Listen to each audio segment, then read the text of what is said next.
Radio Educación presenta Diabetes y yo. Sondeos, reportajes, tips, cápsulas de salud y mucho más. Propuestas para lograr una mejor calidad de vida. Diabetes y yo. Influenza.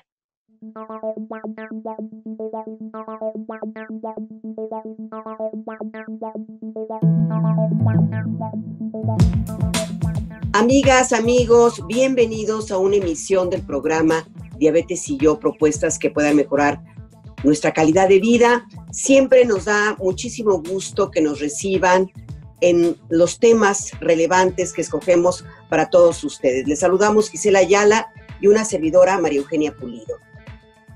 En otoño próximo comienza la temporada de influenza y será la segunda que vamos a vivir en medio de la pandemia. Hoy vamos a hablar respecto a esta enfermedad viral que se contagia también fácilmente si no nos protegemos. Pero como siempre, antes de entrar con nuestro invitado, con nuestro especialista esta tarde, les invitamos a que escuchen la siguiente información.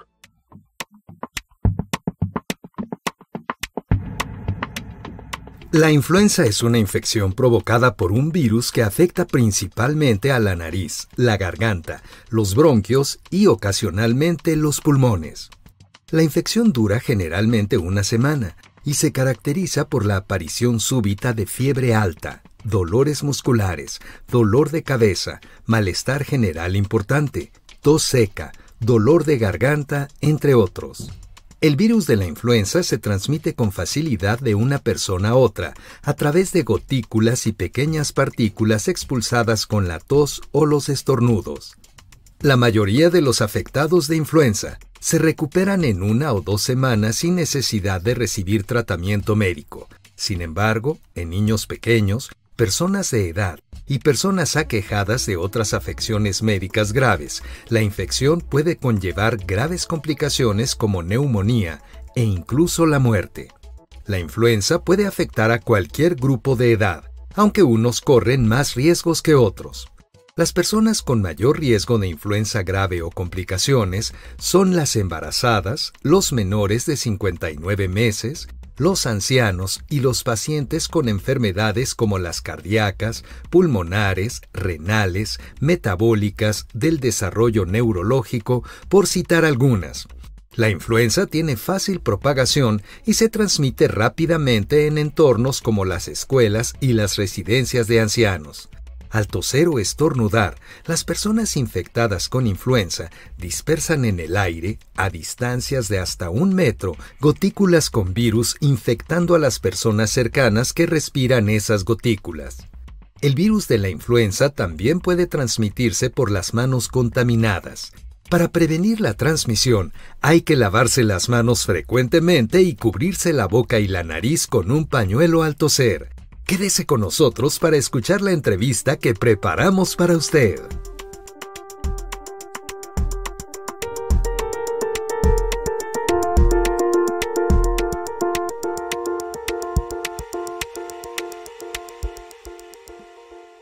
Amigas, amigos, muchas gracias una vez más por acompañarnos en una nueva emisión de Diabetes y yo.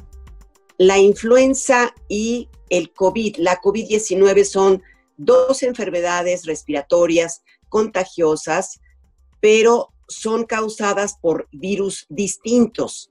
Hoy vamos a hablar de la vacunación, prevención y tratamiento de la influenza. Nos acompaña el doctor Miguel Ángel Arreola, médico y especialista en medicina interna por parte de la UNAM. Tiene experiencia en la gestión de estrategias de programas educativos interdisciplinarios, cuenta con amplia experiencia en investigaciones médicas y actualmente es director de Laboratorios Limont. Así que le damos la bienvenida. Gisela, ¿qué tal?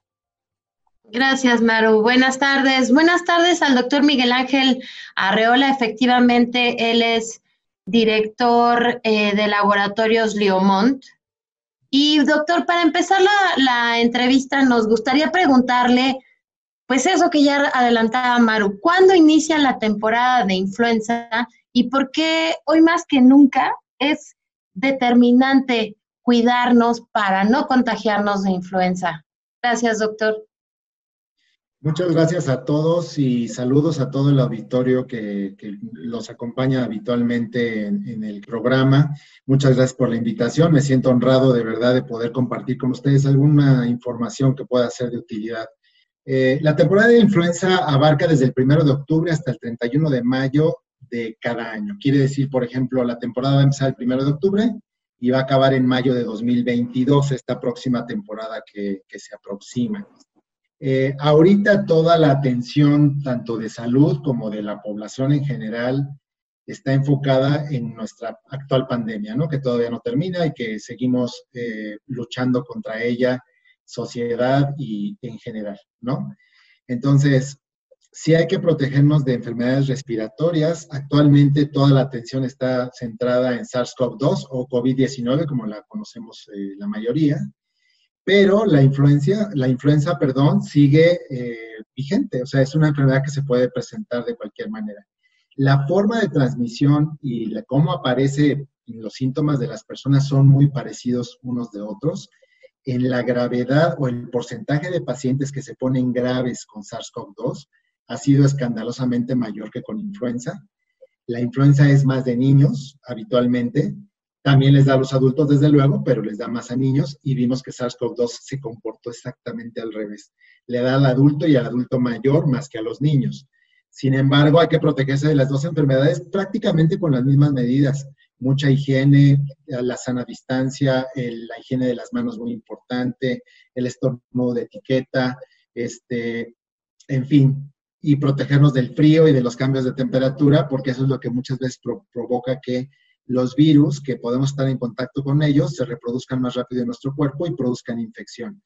En cuanto a las medidas para evitar influenza, para impedir también el SARS-CoV-2 o el COVID, son muy, muy parecidas y los cuadros clínicos al principio pueden ser parecidos con la diferencia que marqué, ¿no? Es más, hacia un grupo de edad de la influenza, hacia un grupo de edad más avanzada del SARS-CoV-2, las consecuencias del SARS-CoV-2 ya lo vimos a nivel mundial como son mucho más graves que con influenza, pero hay que cuidarse de las dos de la misma manera. Doctora Arreola, y será el segundo año que tenemos esta temporada de influenza cuando aún estamos viviendo los altos riesgos de la COVID-19. Hay esta que le llaman endemia, donde coexisten estas dos enfermedades respiratorias. ¿Qué debemos de hacer? ¿Qué nos puede decir al respecto? Bueno, en mi opinión es seguir todas las medidas que se nos han recomendado por muchos medios de comunicación acerca de cómo cuidarnos de que no nos vaya a dar COVID-19. Y yo diría para enfermedades respiratorias virales, sigue siendo esta la tónica. ¿Qué pasó? Que la sobreatención de los problemas de COVID-19 desplazaron un poco la atención sobre la influenza. Pero desde el año pasado, antes de la temporada, digamos de 2020-2021, que ya terminó en mayo, y la que vamos a empezar ahora en 21-22, las autoridades de salud estuvieron alarmando sobre la posibilidad de una sindemia, que quiere decir la confluencia de dos pandemias, digamos, o de dos epidemias. Una sería la de influenza y la otra sería la de SARS-CoV-2. La verdad considero que este fenómeno de dos virus que uno agrava al otro, o el primero al segundo o el segundo al primero, pero agrava la posibilidad de enfermedad grave o mortal, probablemente la tuvimos subdiagnosticada. En mi opinión, no hubo tanto reporte de la conjunción de las dos infecciones, porque cuando te daba COVID y te ponías grave, pues ya parecía que la influenza se dejaba de lado por la gravedad que produce el COVID en muchas personas, ¿no? Pero la sindemia es una realidad que existe, las autoridades alertaron sobre esta posibilidad, la difusión no fue tan importante como las medidas contra solo COVID, pero existe esa posibilidad y va a seguir existiendo este año. En octubre, cuando empiece la temporada de influenza, los virus van a estar ahí, o sea, no ha desaparecido el virus de la influenza, sigue estando ahí. Si yo a un paciente, que no es lo habitual por cuestión de recursos y por cuestión de tiempo a veces, o de tener a la mano las pruebas, lo ideal sería que ante los síntomas de una infección respiratoria se hiciera prueba de influenza y prueba de COVID para ver si no tenemos esa convivencia o si solo tenemos una de las dos, ¿no? Entonces, creo que una medida importante es que cuando estemos en temporada de influenza es poder realizar las dos pruebas. Sería lo ideal, pero no siempre se tiene todo el recurso para tanta gente. Doctor, y en ese sentido, hay dos hipótesis respecto al número de casos de la pasada temporada de influenza. Una de las hipótesis es que las medidas de higiene para evitar contagiarnos de COVID ayudaron a que hubiera menos casos de influenza. Y la otra es que hubo una cantidad similar de casos de influenza, pero efectivamente, como usted acaba de decir, pues no se diagnosticaron. Además, no íbamos al doctor, tratábamos lo más posible de ir al médico. En su opinión, doctor, ¿qué es lo que pasó en la pasada temporada de influenza en México? Creo que lo dijiste muy bien, Gisela. O sea, es eso. O sea, cuando una persona empezaba a estornudar con dolor de cabeza, con mucha fiebre o con estos síntomas respiratorios, mucha secreción nasal, mucha tos, dolor de cuerpo, todo lo que sabemos que acompaña a una influenza o a un COVID-19, todos nos íbamos a pensar en COVID y creo que es lo que debía hacerse, pues si es la pandemia que estábamos viviendo. Y se dejó de hacer pruebas de influenza. Yo creo que ese es uno de los principales factores. Y cuando salía COVID, pues ya no buscábamos influenza, pues tiene COVID y es la enfermedad más grave. No dudo que en algunos centros se hicieron las dos pruebas y hubo esta convivencia, pero fue algo que sí se alertó de que podría estar sucediendo.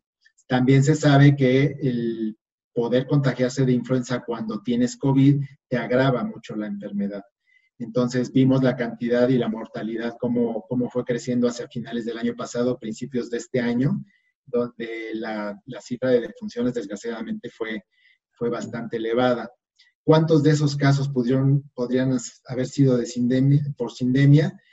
Muy difícil saberlo, pero bueno, era casi como obvio que nos dedicáramos más a tratar al SARS-CoV-2, ¿no? Entonces, una de las razones es esa, que a veces se tenía más disponibilidad de pruebas de SARS-CoV-2, o sea, de COVID-19, que de influenza. Entonces, y la otra que también apuntaste con mucha, desde mi opinión, con mucha certeza, con muchas, cierto, Gisela, es que las infecciones respiratorias de niños, incluso las infecciones diarreicas, todo eso se fue para abajo porque pues muchísima gente se quedó en su casa y pues no contraían infecciones de otros niños. Sabemos que las escuelas, por ejemplo, cuando un niño le da gripa a 10 de sus compañeros, como no había ni escuelas, vimos cómo se abatió el número de casos de infecciones respiratorias más comunes. Ya no hablemos solo de influenza, sino de infecciones más comunes.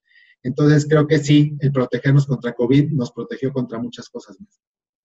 Doctora Arreola, sin duda las dos enfermedades respiratorias tienen muchos síntomas en común, pero ¿cuál sería la diferencia entre COVID-19 y la influenza para poder hacer en detalle estas diferencias, doctor? Bueno, uno de los datos que más se usó, y lo comentábamos hace un tiempo, es la pérdida del olfato, que la verdad no es un síntoma muy común, pero fue muy característico en COVID y mucha gente se quejó de eso. Yo creo que radica principalmente el cuadro como síndrome gripal, o sea, con mucho moco, tos, dolor de cabeza, dolor de cuerpo, conviven en las dos enfermedades. ¿Qué pasaba en COVID? Que después de unos días de tener la enfermedad, y sobre todo en adultos, veíamos cómo bajaba la saturación de oxígeno. ¿Qué quiere decir? Que la gente empezaba a tener falta de aire. Y eso no era nada frecuente en influenza y empezó a ser muy frecuente en COVID. Y ese es un factor que siempre se dijo por parte de autoridades de salud, médicos, todo el personal a cargo de pacientes, que es cuando a uno le empieza a bajar la saturación de oxígeno, hasta se recomendaba tener disponible o cercano un oxímetro, que es este que se pone en el dedo y te decía cuánto saturabas de oxígeno. En COVID vimos esta disminución en la saturación de oxígeno mucho más frecuentemente que en pacientes con influenza. La otra es la persistencia de la fiebre y fiebres muy elevadas, eran más características de COVID-19. Sin embargo, como en influenza también hay fiebre, pues bueno, a veces no era un buen diferenciador. Pero yo creo que esta desaturación o esta baja de oxígeno que el cuerpo podía meter al cuerpo a través de los pulmones, esta diferencia se marcó mucho entre COVID-19 e influenza. Claro, no es algo que uno vea a simple vista. Lo que siente el paciente es, me falta el aire, ¿no? O sea, es eso. Entonces, eso ya era como un gran diferenciador. Ahora, durante una pandemia, cuando tú tienes síntomas respiratorios, lo primero que hay que sospechar es COVID y hay que hacerse la prueba, ¿no? Es eso. La otra, si tuviste contactos y no tienes síntomas, puedes esperar 5 días, 7 días, hacerte la prueba y ver si es COVID. Aquí la recomendación es, si uno tuvo contacto con personas que dicen, híjole, estuvimos en una reunión y mi tío desarrolló COVID, yo tendré. Si no tengo síntomas, puedo esperar 5 días y hacerme la prueba y puedo salir positivo o no, si me infecté. Si me da un síntoma respiratorio, entonces en ese momento se hace la prueba. Entonces creo que esta connotación es importante para que toda la población sepa por qué a los 5 días o por qué a los 7 días, por qué es más confiable esa prueba. Si yo ayer tuve en contacto con alguien de COVID y hoy me hago la prueba, probablemente salga negativo. En cambio, si me espero 5 días, puedo realmente saber si voy a desarrollar la enfermedad o no. Claro, aquí el síntoma se impone. Si hay un síntoma, dolor de cabeza, mucha fiebre, mucho escurrimiento nasal, tos, dolor de cuerpo, no me espero 5 días. En ese momento me hago la prueba. Y yo diría, si hay recurso, la prueba de COVID y la prueba de influenza. Sería esto lo que pues, podríamos o deberíamos hacer, si existe el recurso, para estar seguros que no tenemos ni una ni otra, o las dos. Doctor, ¿y cuáles son los síntomas que me harían pensar en influenza y qué debo hacer? La influenza es un síndrome respiratorio. Entonces, esto que estábamos comentando de la tos, del escurrimiento nasal, el dolor de cabeza, dolor de cuerpo, fiebre, aquí el dato más importante podría ser la fiebre, que llega a ser muy alta. Fiebres de 38, 38,5 no nos preocupan. Cuando llegan a 39, 40 son fiebres que pueden preocupar y que hay que manejarlas. ¿Qué hay que hacer? Si ya determino si tengo una enfermedad o la otra o las dos, lo que tengo que hacer es monitorear siempre mi cifra de oxígeno, tomar sintomáticos. ¿Se acuerdan ustedes que la recomendación del paracetamol de 500 miligramos cada 6 horas, o hay quien lo da 1 gramo cada 8 horas, cada médico lo puede determinar de manera diferente, tomar antiinflamatorios, tomar muchos líquidos, estar aislado, porque la influenza también la podemos pasar a la familia, entonces hay que estar aislados, hay que tener muchas medidas de higiene, y lo que nos indicaba, por favor, ya ve al hospital, es cuando baja la saturación de oxígeno por abajo de 90, hay otros que decían que por abajo de 86 de saturación de oxígeno, pues habría que acudir al hospital. ¿Qué pasó? Que muchas personas desaturaban, pero no deseaban ir al hospital, y bueno, pues se agravaron más en casa, ¿no? Y ya cuando llegaban al hospital, pues llegaban en tal gravedad que ya era muy difícil revertir esa situación. Pero yo creo que una infección respiratoria puede tratarse en casa, una infección como COVID se puede tratar en casa en la mayoría de los casos, pero si tenemos esta desaturación de oxígeno o fiebre muy persistente, habría que acudir al hospital. Esos serían los datos cardinales. Obviamente, la desaturación de oxígeno se acompaña el síntoma es me falta el aire, ¿no? Esta agitación de que no alcanzo a meter el aire que mi cuerpo necesita. Entonces, ese sería el síntoma cardinal que me implicaría ir a un hospital o con una atención médica muy especializada.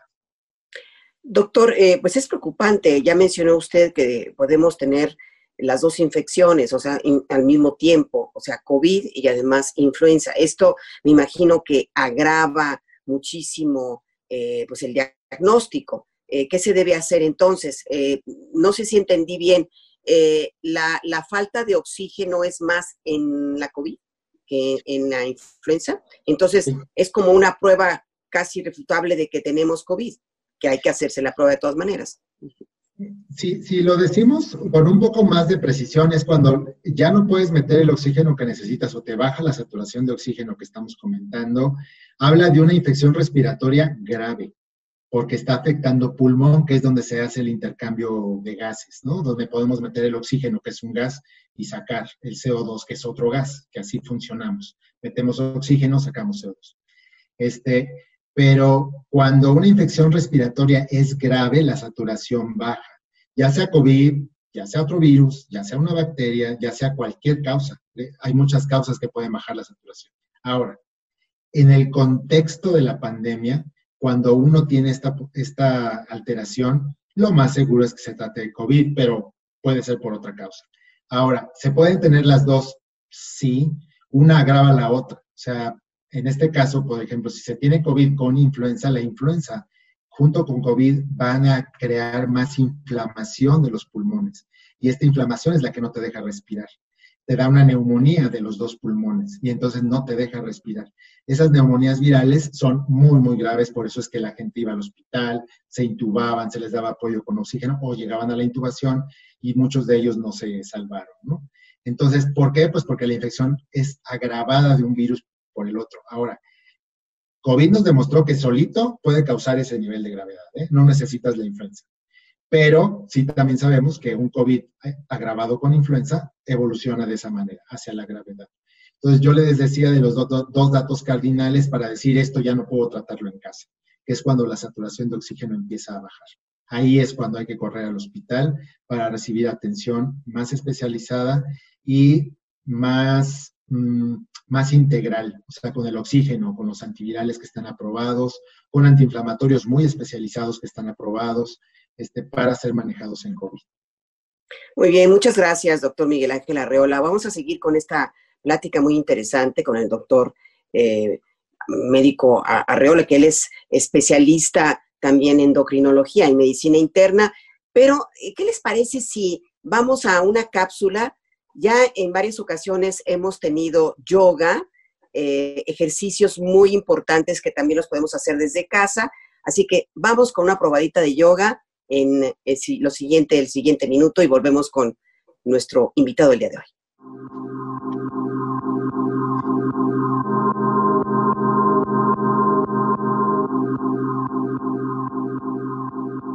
Hola, muy buen día. Esperamos que estén muy bien otra vez con ustedes. Soy Mariana García y estamos en Radio Educación. Hoy te pregunto, ¿te ha pasado que te sientes muy cansado, que tus niveles no están en equilibrio y te empiezas a sentir un poco triste o sacado de onda? Si es así, por favor, ubica un lugar en tu casa, en el parque, en donde quieras estar. Vas a cerrar los ojos y si puedes, vas a poner las manos encima de tu corazón. Vas a conectar con tu respiración. Hazlo como yo, con calma. Exhala despacio. Y empieza a tranquilizar tu mente para que esos sentimientos no desborden a la mente. Vamos a ayudar a que los niveles físicos y químicos del cuerpo se estabilicen y todo a través de una respiración consciente. Así es que date unos minutos para conectar contigo, dejando a un lado cualquier pendiente, cualquier distracción, solamente para estar en paz, sin prejuicios, sin expectativas y disfruta este instante. Conéctate contigo mismo, haz una cita y valora el instante de estar en el presente. Soy Mariana García, te invito a que nos sigas en TikTok, en Instagram, como Yoga Life México.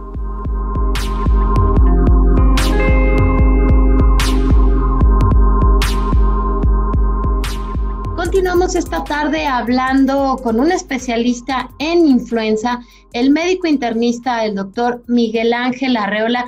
Doctor, y bueno, la influenza es algo que hemos oído mucho en nuestro país, creo que más desde la epidemia que hubo en 2009 en México, pero hay muchos tipos de influenza y ella ya ha estado con nosotros un largo rato. ¿Podrías hablarnos al respecto?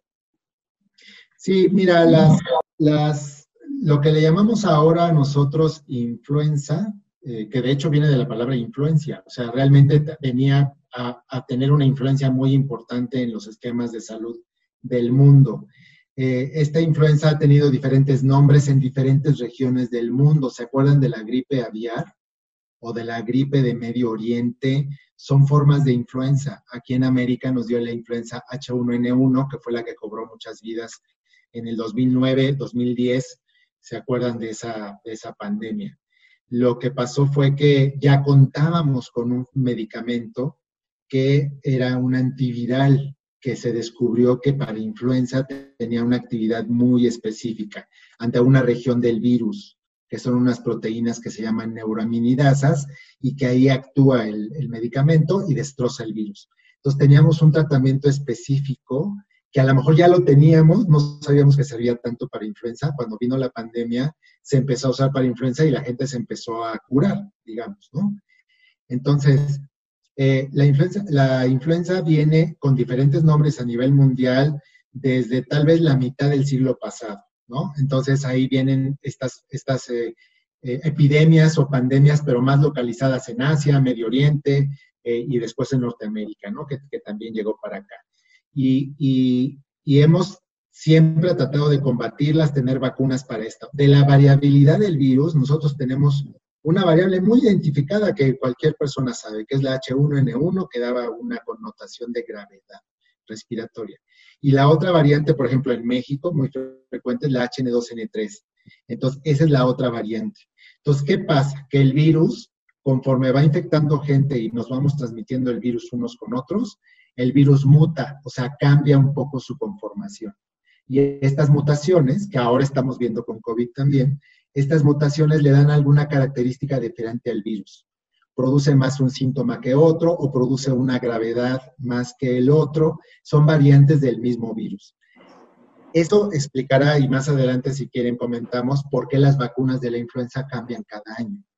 Cada año cambia la vacuna de la influenza, cambia la cepa viral que vamos a usar ese año. De la última temporada, los virus que se aislaron de la gente que se enfermó, ahora hacemos la vacuna contra eso porque es lo más probable que este octubre se empiece a presentar. Y cuando acabe esta temporada 21-22, vamos a analizar qué fue la mayor cantidad de influenza que tuvimos, con qué variedad del virus, y entonces vamos a hacer una vacuna contra esas variantes virales. Entonces ya tenemos muchas variantes virales identificadas, pero cada año puede variar o no los virus que están provocando la enfermedad. Entonces se ajusta la vacuna en base a esa variabilidad de los virus que ya tenemos conocidas y que ya tenemos cepas virales atenuadas para poder atacarlo. Entonces, sí hay mucha diferencia entre el recurso, ya sea farmacológico si ya te dio, y la prevención si no te ha dado para que te pongas la vacuna, ¿no? Entonces, esa es una gran diferencia con COVID, que seguramente en el futuro, no muy lejano, lo vamos a tener con COVID. Sí, doctor, entonces quiere decir, para que quede muy claro, que la misma vacuna que nos pusimos, la vacuna que nos pusimos el año pasado, en estos meses que empieza octubre, noviembre, diciembre, en el invierno para la influenza, no va a ser la misma. No puede ser la misma porque está variando, está mutando el virus, y eso va a pasar también con COVID. O sea, van a tener que hacer vacunas que también no sean iguales. Estamos en lo claro, ¿verdad, doctor? Sí, es muy probable. A veces son las mismas cepas, y entonces la vacuna que se escoge para producción es la misma, pero si varía la cepa viral, entonces sí, yo varío mi vacuna. Entonces, ¿por qué? Porque el virus de la influenza y sus variantes lo tenemos muy conocido. Y entonces, todas estas variantes, es decir, este año ¿cuál agarro? La 1, la 4, la 5 y la 7. Ah, ok, perfecto, son 4, perfecto. Pongo la tetravalente y son esas 4. Ese año corro las pruebas para ver cuál es la cepa predominante, cuál es la variante del virus que predomina. Y en base a eso voy a hacer mi siguiente vacuna, porque es la que seguramente se me va a presentar. Y entonces escojo las variantes para hacer la vacuna. Con COVID todavía no tenemos eso, pero seguramente lo tendremos en los próximos meses o años. El poder decir, tengo COVID, ustedes han oído que ahora hay alfa, beta, gamma y delta de COVID.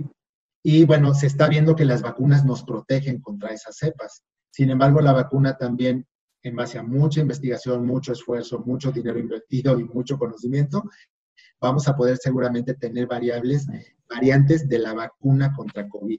Y vamos a empezar a ver cepas como en influenza. Todo parece apuntar hacia allá. Gracias, doctor. Doctor, y llegamos al momento que todos estábamos esperando. ¿Qué pasa con las personas que vivimos con diabetes y nos contagiamos de influenza? Número 1, ¿hay un riesgo mayor de que yo me contagie si vivo con diabetes? ¿Un riesgo mayor que de una persona sin diabetes? Y si me contagié, ¿mi salud corre más riesgo que en una persona sin diabetes? En mi opinión, son dos etapas de la infección. La primera etapa es mayor riesgo de que te contagies, sí, pero no tanto. mayor riesgo de que tu infección se complique, ahí sí, la diferencia es importante. Ajá. Si yo estornudo enfrente de todos ustedes, a lo mejor contagio a 2 o 3 de ustedes, pero las personas que viven con diabetes se tendrían que proteger más y tomar medidas precautorias antes, porque la enfermedad les puede pegar más fuerte. ¿Por qué? No solo en los pacientes con diabetes, no, sino en cualquier persona que tenga una enfermedad que afecte de una manera u otra su sistema de defensa, lo que llamamos también sistema inmunológico. Y del sistema inmunológico hay 2 vertientes. La que está dada por células que son como soldados que nos defienden contra virus, bacterias, etcétera, y la otra que no son células, que son anticuerpos, son sustancias que producen las células para defendernos de los virus principalmente, o de bacterias o de otros agentes que nos atacan. ¿Qué pasa con los pacientes con diabetes o los pacientes con cáncer, los pacientes con hipertensión de mucho tiempo de evolución o los pacientes que tienen enfermedad del riñón o todas estas personas que tienen enfermedades diversas, pero que les bajan sus defensas, hablando en términos muy entendibles? Esas personas tienen más posibilidad de agravarse por una infección respiratoria. Incluso la obesidad, que pues mucha gente no lo sabe, pero la obesidad es una enfermedad hecha y derecha, es una enfermedad inflamatoria crónica, también tienen mayor susceptibilidad a tener problemas más severos ante una infección, ya sea influenza, ya sea COVID o sea de otra índole. Entonces, ¿qué pasa? Que las recomendaciones para las personas con alguna de esas enfermedades, principalmente diabetes, por la cantidad de pacientes que tienen diabetes, pues la recomendación debe ser, cuídate mucho más que los demás de no irte a infectar, porque una vez infectado, sí puedes tener gravedad. Y entonces también estos grupos más vulnerables, pues definitivamente tienen que estar en la cola de ponerse la vacuna contra la influenza. O sea, deben de ponérsela, ¿no? Principalmente. O sea, todos tenemos que ponérnosla, pero ellos con mayor razón. Sí, y si me dejan compartir un dato que yo creo que es muy fácil de entender. En el 2020, a principios de la pandemia, hubo artículos publicados en donde se vio que la penetración del COVID fue más fuerte en los países que menos se vacunaban contra influenza. Entonces, como si hubiera, no lo puedo afirmar, la ciencia no es, pero epidemiológicamente, o sea, contando cabecitas de personas infectadas o de personas dañadas, en los países que menos vacunaban contra influenza, ahí penetró más fuerte el COVID. ¿Qué querrá decir? Probablemente vacunarte contra la influenza te da un mayor rango de protección contra infecciones virales. Es probable, no solo contra influenza, sino contra otras, probablemente. No lo puedo afirmar, o sea, pero epidemiológicamente, o sea, contando enfermos aquí y allá, en África, en Asia, en Europa, en Norteamérica, en Sudamérica, contaron y dijeron, a ver, los países más afectados por COVID son los que menos se vacunan contra influenza. Mensaje, hay que vacunarnos contra influenza. Por lo pronto. Y ya si tenemos la de COVID, pues órale, también, las 2. O sea, yo creo que ese sería el mejor consejo.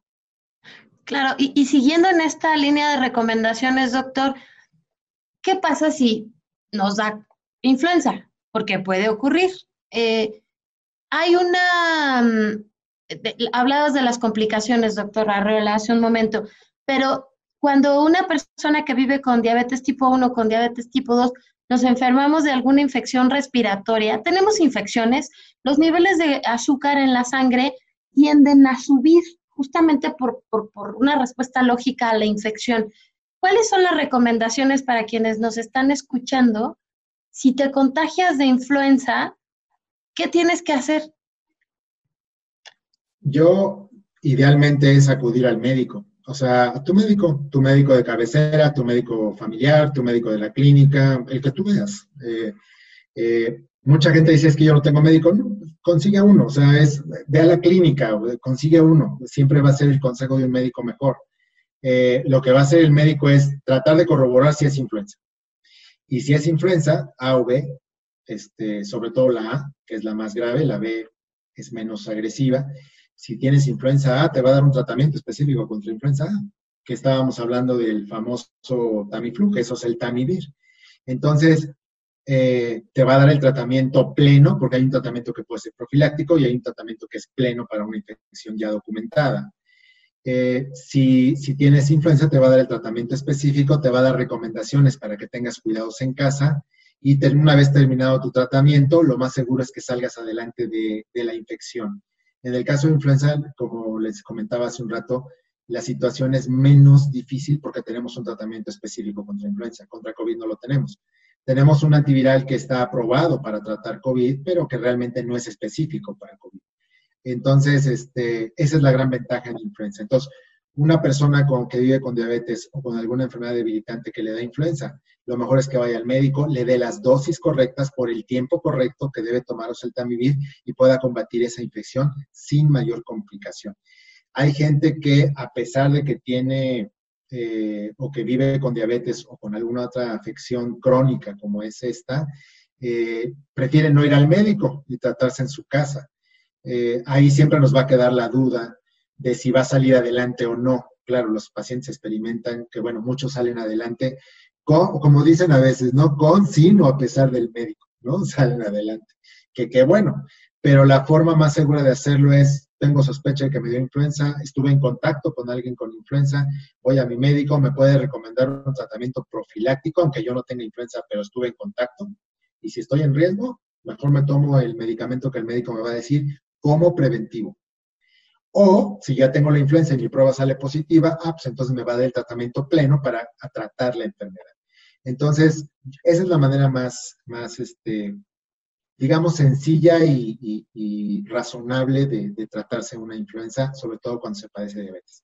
Y la otra es marcar una diferencia. Los pacientes que viven con diabetes durante más años tienen más riesgo, porque sabemos que la diabetes pues, es una enfermedad que si la tratamos idealmente, pues tarda más en tener estragos, ¿no? Pero también sabemos que la cantidad de personas que tienen un tratamiento ideal, pues todavía es baja, ¿no? Oscila el 50% o menos de las personas que realmente controlan bien sus niveles de azúcar o sus niveles de glucosa y que controlan otras variables, ¿no? Ustedes saben que en diabetes se tiene que controlar las grasas en la sangre o lípidos o la dislipidemia, la hipertensión que acompaña mucho a las personas con diabetes y las defensas bajan en función del grado de avance que tenga la enfermedad. Entonces no es lo mismo un paciente con diabetes que tiene 1 año de diagnóstico o 2 años de diagnóstico a un paciente que tiene viviendo con diabetes 20 años. O sea, es muy diferente. Entonces, claro, doctor, y en este caso, por ejemplo, tú como un especialista que también ve enfermedades metabólicas, creo que vale mucho la pena también comentar que la medición de glucosa, justo en la línea de lo que estabas diciendo, hay muchas cosas que revisar. La medición de glucosa en infecciones, ya sea infecciones respiratorias o del estómago, la hidratación, son también 2 factores que ayudan muchísimo, reforzando lo que tú dices de no automedicación, ¿no? Sí, en un paciente con diabetes es bien importante, primero, a veces sin determinar cuál es el virus o la bacteria, el médico da un tratamiento que asegure un 80-90% de éxito para empezar. Segundo, va a ajustar el tratamiento para los niveles de glucosa. Como acabas de comentar, Gisela, un paciente infectado de donde sea va a descontrolar su cifra de glucosa. Si el paciente intenta ajustar su medicamento por sí solo, bueno, hay pacientes muy experimentados, lo sabemos, en cómo manejan su insulina o sus medicamentos, pero no es la mayoría. Entonces, la recomendación en general es, vayan al médico porque hay que ajustar su tratamiento para el azúcar, su tratamiento para la presión, su tratamiento tal vez de lípidos, no se mueva mucho, pero hay que ver, y el antibiótico o antiviral que necesita para lo que está sufriendo en ese momento. Y luego que pasa la infección, hay que reajustar el tratamiento a través del azúcar, porque si no se nos puede bajar mucho. Y entonces ahí hay que volver a incurrir en esto. Entonces, como sabes, Gisela, lo mejor es tener un médico que te asesore y te vaya diciendo cómo controlar tu enfermedad ante estas salvedades como son las infecciones o algún accidente o alguna cosa, ¿no? Bueno, amigas, amigos, vamos a nuestro glosario, como siempre tenemos esa sección en nuestro programa y vamos a reanudar esta conversación con el doctor Miguel Ángel Arreola. Glosario, para conocer los términos médicos.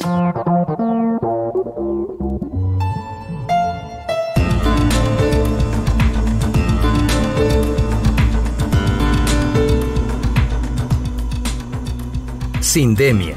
Dos o más enfermedades interactúan de forma tal que causan un daño mayor que la mera suma de estos dos padecimientos. Oxímetro. Aparato que se coloca en uno de los dedos de las manos y que mide la cantidad de oxígeno que hay en la sangre. Saturación de oxígeno. Nivel de oxigenación de la sangre. Oseltamivir. Medicamento que combate al virus de la influenza. Profilaxis, conjunto de medidas que se toman para proteger o preservar de las enfermedades. Variantes virales, cualquier cambio en la secuencia del ADN de una célula, en este caso en el virus de influenza. Enfermedades metabólicas, diferentes afecciones que afectan el metabolismo del cuerpo y la capacidad para descomponer los alimentos. Los trastornos metabólicos se heredan comúnmente de la familia. Una de las enfermedades metabólicas más frecuentes es la diabetes.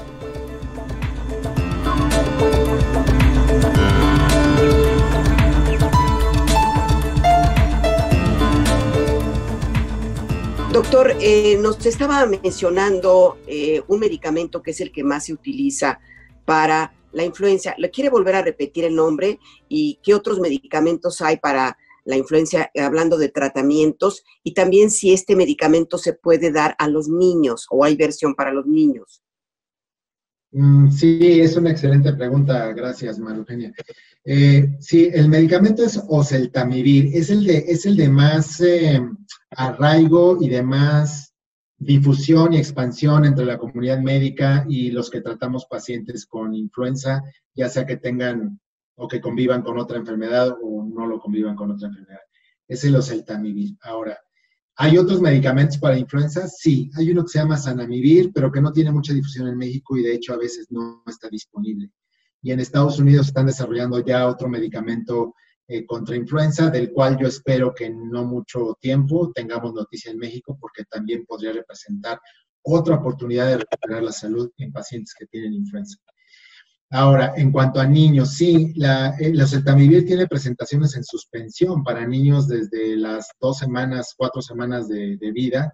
Si llegara un chiquitín a infectarse por algún familiar o algo, sí existe la presentación en suspensión para niños desde chiquititos hasta adolescentes o hasta que el niño puede tomar tabletas, que es alrededor de los 10 años, 11 años. Y ya a los 11, 12 años ya les podemos dar las cápsulas de oseltamivir. Pero sí, prácticamente abarcamos toda la población, desde bebés hasta adultos, suspensión y cápsulas, ¿no? Entonces tenemos esa facilidad de tratar. Doctor, este medicamento es un antibiótico y tiene que ser recetado por el médico, ¿es así? Es un antiviral y sí debe ser, es un antiviral y debe estar prescrito por un médico. Idealmente. Ahora, en algunos mercados, tú vas a la farmacia y pides oseltamivir, te lo dan sin receta, pero siempre la recomendación es que un médico te lo recomiende, porque la dosis es bien importante, si es un tratamiento de profilaxis o si es un tratamiento pleno para infección viral. Entonces, yo siempre recomendaría que vayan con un médico y busquen esa posibilidad del médico, te repito, en un medio privado, en un medio público, pero que busquen la recomendación del médico. Y yo creo, doctor, que muchos nos estamos, acabamos de aprender en el glosario que profilaxis es un tratamiento preventivo. Y ahorita muchos nos estamos preguntando la diferencia entre un medicamento antibiótico y un medicamento antiviral. ¿Nos ayudas? Bueno, un medicamento antibiótico habitualmente son sustancias que usamos para bacterias, ¿sí? Para bacterias, por ejemplo, una infección por estafilococos o por estreptococos en la garganta, que son estas faringitis o amigdalitis que les dan a los niños o a los adultos en los cambios de estación o cuando hace mucho frío y que te da mucha tos, fiebre y no te mejoras en 2 o 3 días. Entonces, probablemente tengas una infección bacteriana, entonces te damos un medicamento que hay antibióticos y de esos sí hay como muchos. No quiero decir un número porque son muchos antibióticos de muchos grupos de terapéuticos para diferentes tipos de bacterias. Cuando hablamos de antivirales, en este caso para la influenza, tenemos un par de medicamentos en México, el Zanamivir, que les decía que no hay mucha disponibilidad de él o no hay mucha difusión de información de él, y el Oseltamivir, que es el que más estamos usando para tratar influenza tanto en niños como en adultos. Profilaxis. ¿A quién le doy profilaxis? Un paciente que tiene mucho riesgo de que una infección se complique. Les decía yo el ejemplo de un paciente que ha convivido con diabetes durante 20 años o más, y es un señor ya grande, y si le da influenza, le da neumonía y se nos puede morir, y él tuvo contacto con alguien que tiene influenza, si el médico lo atiende, le va a decir, como estuvo en contacto con una influenza, le voy a dar un tratamiento profiláctico o preventivo para que no vaya a desarrollar influenza. Eso se puede. La otra vertiente es lo que les comentaba hace rato. Si tienes tu prueba de influenza, es influenza, bueno, te doy tratamiento para la influenza. Entonces, son dos esquemas de dosificación diferente. Obviamente es más alta y más agresiva desde el punto de vista farmacológico cuando ya lo tienes, ¿no? La influenza. Entonces, a eso me refiero con profilaxis o con tratamiento. Entonces, el Tamivir tiene esas dos vertientes y puede ser a cualquier edad. Doctor, estando ya vacunado, ¿me puede dar la influenza o no me da o me da más leve? ¿Qué sucede? Sí, yo no me quisiera meter mucho en estadística de esto, pero sí, si tú estás vacunado contra influenza, te puede dar influenza, pero la posibilidad de que te agraves por influenza es casi nula.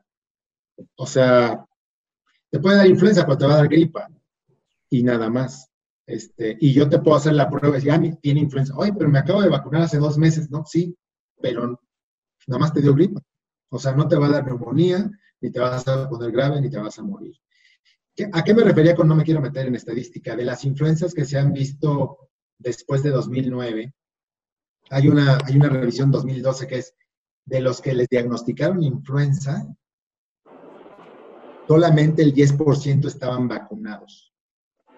Y de la población vacunada, no había influenza.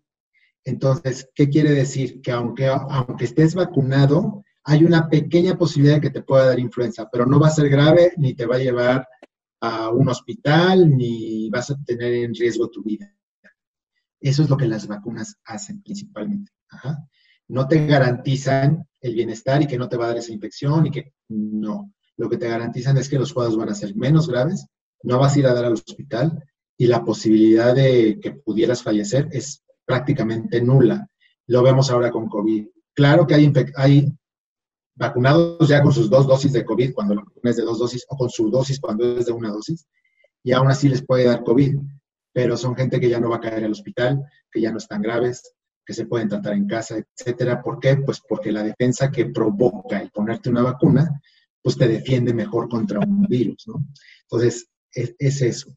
Y la otra es, pues un dato más, las vacunas no defienden al 100%, pues nada. O sea, defienden 90%, 95%, 98%, hay algunas, pero siempre va a haber 1 o 2% que se van a escapar a este beneficio, pues por la variabilidad de los humanos, ¿no? O sea, es eso nada más.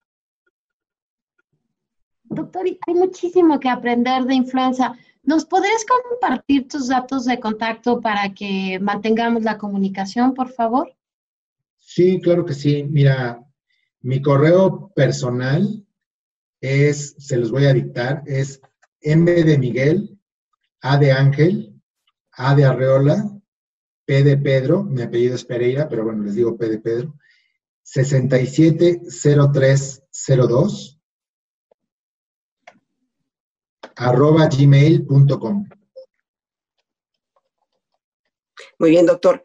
Entonces hay que estar muy pendientes también, Gisela, doctor, de cuándo empieza la vacunación. Debe empezar ya en el mes de octubre y me imagino que el Seguro Social, el ISSSTE, todos estos hospitales de instituciones federales van a aplicarla gratuitamente. ¿No es así, doctor? Sí, hasta donde yo tengo entendido, sí, y hay una cuestión, siempre hay que ir a preguntar a la institución si se tiene disponible ya la vacuna desde principios de octubre.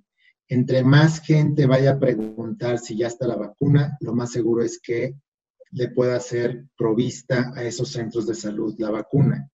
Entonces hay que ir a preguntar. Y si ese día no hay, pues regresamos y volvemos a preguntar.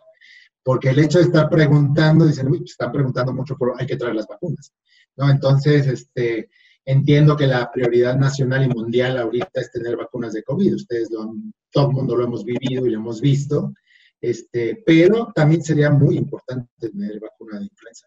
Entonces, pues hacer eso, hacer pues el ir a preguntar y al tratar de conseguir la vacuna para la influenza, para colocárnoslas todos los que podamos. Ahora, claro, hay grupos que en influenza está claramente definido que son prioritarios, ¿no? Los niños, ¿no? Sobre todo los menores. Doctor, pues ha sido un gusto realmente conocerlo. Sus explicaciones han sido muy exactas, muy precisas, todos los conceptos.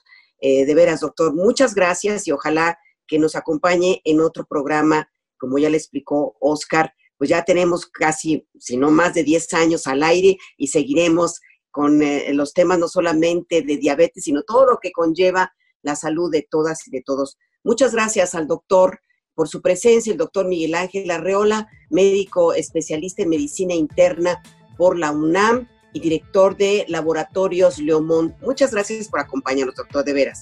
Gracias a todos, fue un gran gusto, mucho gusto de estar conviviendo con ustedes. Y gracias también a todos nuestros amigos que siempre están muy pendientes todos los viernes. Recuerden, Diabetes y yo, en punto de las 12 del día, los viernes por Radio Educación. Participamos en este programa Mario Ledesma, Oscar Guerra, Nacho Casas, Brisa Sánchez, Gisela Ayala y su servidora María Eugenia Pulido. Muchas gracias por su atención. Radio Educación presentó Diabetes y yo. Sondeos, reportajes, tips, cápsulas de salud y mucho más. Propuestas para lograr una mejor calidad de vida. Diabetes y yo.